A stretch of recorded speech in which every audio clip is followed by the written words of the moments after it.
Hello student, आज आपण बघणार आहोत प्रॅक्टिस सेट 15 स्टँडर्ड 6. फर्स्ट जे काही तुम्हाला एक्झाम्पल ते काय दिलेलं आहे, write the proper number in the empty box. हे जे काही एम्प्टी बॉक्स दिलेलं आहे त्याच्यामध्ये तुम्हाला प्रॉपर नंबर लिहायचं आहे.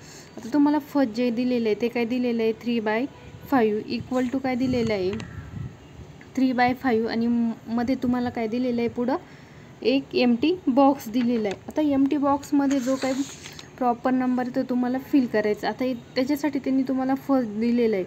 इथं आपण जे काही दोघींना पण जे आहे 3ला पण आणि 5ला पण काय करतो, सेम नंबरने मल्टिप्लाय करायचे.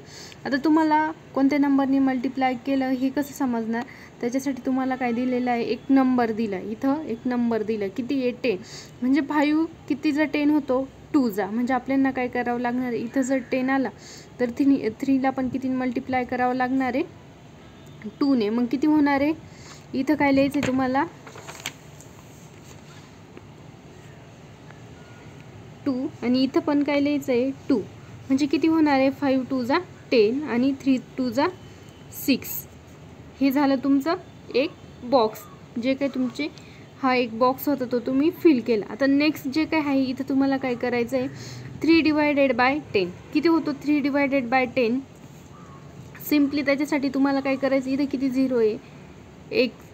मग तुम्हाला काय करायचं आहे, हा 0.6 म्हणजे काय करायचं, पॉईंट नंतर एक डिजिट लिहायचं आहे.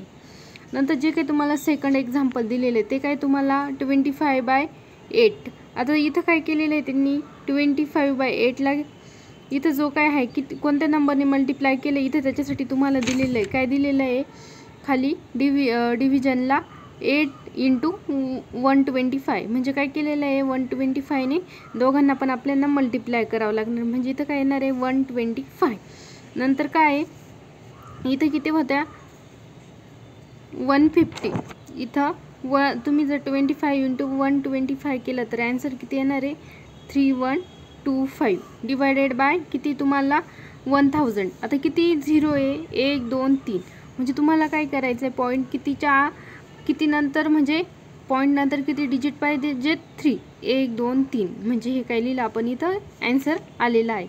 नंतर नेक्स्ट जे काय आहे ते काय तुमचं थर्ड 21/2. म्हणजे आता काय करायचं, इथं तुम्हाला डायरेक्टली 10 दिला आहे. म्हणजे तुम्हाला काय करावं लागणार आहे, 10 कितीचा 10 होतो, सॉरी 2 कितीचा 10 होतो, 5चा. म्हणजे आपल्याला इथं पण 5 लिहायचा आणि इथं पण काय लिहायचा, 5. मग 21 × 5 किती होणार आहे, 105 डिवायडेड बाय 10. मग आता तुम्हाला सांगितलं, आता जे काही पॉईंट आहे त्याच्यानंतर किती 0, इथं 1. म्हणजे किती पॉईंट नंतर किती येणार आहे, 10.5 एक डिजिट येणार आहे.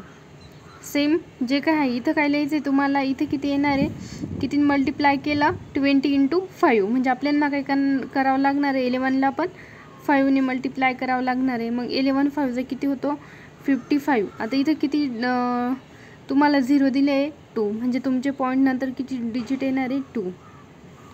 ह्या फॉर्ममध्ये तुम्हाला हा फर्स्ट जो काही प्रॅक्टिस सेट आहे त्याच्यामधला फर्स्ट जो काही तुमचा क्वेश्चन तो तुम्हाला सॉल्व करायचा आहे. नंतर तुम्हाला काय दिलेलं आहे, convert the common fraction into decimal fraction. म्हणजे तुम्हाला काय करायचं आहे, जे काही तुम्हाला कॉमन फ्रॅक्शन दिलेलं आहे ते काय करायचं आहे, तुम्हाला डेसिमल फ्रॅक्शनमध्ये कन्व्हर्जन करायचं आहे. पहिलं जे काही दिलेलं आहे तुम्हाला 3/4. तुम्हाला काय करायचं आहे, सिम्पली 4ने 3ला डिव्हिजन करायचं आणि ॲन्सर लिहायचं आहे. ह्याच प्रकारे तुम्हाला काय करायचे, सगळे जे काय आहे त्यांचे तुम्हाला ॲन्सर लिहायचे. नंतर काय दिलेलं आहे, convert a decimal fraction into a common fraction. आता तुम्हाला काय दिलेलं आहे, डेसिमल फ्रॅक्शन दिलेले आहे आणि ते तुम्हाला काय करायचे, कॉमन फ्रॅक्शनमध्ये लिहायचे. आता कॉमन फ्रॅक्शनमध्ये लिहिताना तुम्हाला सांगितलं मी, जसं की आधी आपण जो काही फर्स्ट क्वेश्चन सॉल्व केला त्याच्या सारखंच आहे. पहिलं जे काही ते तुम्हाला काय दिलेलं आहे, 27.5. आणि मग हे जर तुम्हाला लिहायचं असेल, आता पॉईंट नंतर किती डिजिट आहे, 1. म्हणजे आपण काय लिहिलं, 275 आणि डिवायडेड बाय 1 नंतर किती 0 लिहिला, 1. आता इथं काय तुम्हाला पॉईंट नंतर किती डिजिट आहे, 1 2 3. म्हणजे तुम्हाला काय 7 डिवायडेड बाय किती 0 द्यावा लागणार आहे, 1 2 3. म्हणजे किती 7 डिवायडेड बाय 1000. हे काय त्याचं ॲन्सर. नेक्स्ट जे काय